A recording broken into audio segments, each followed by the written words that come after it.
Greetings everyone. As you all know, Pakistan is on the front lines of a world that is going through multiple climate emergencies, making this a decisive decade for climate action for all of us. Air quality is one of the important issues that our cities face in this triple planetary crisis that entails loss in biodiversity, climate change, and pollution.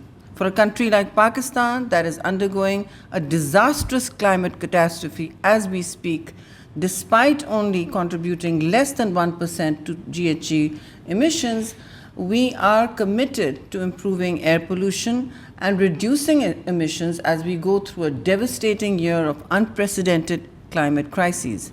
The Ministry of Climate Change, for its part, has been there fighting air pollution on a priority basis as part of Pakistan's Clean Air program, which coordinates activities and initiatives under key polluting sectors including industries, waste management companies, and others.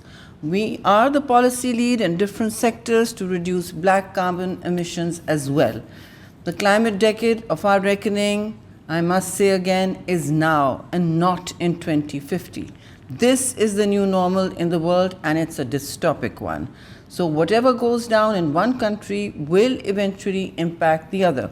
We all need to recognize now that there is an integral relationship between emissions and air pollution so that we are able to make a synchronized and concerted global effort to clean our air, because climate change knows no boundaries and we all know that we share the air we breathe.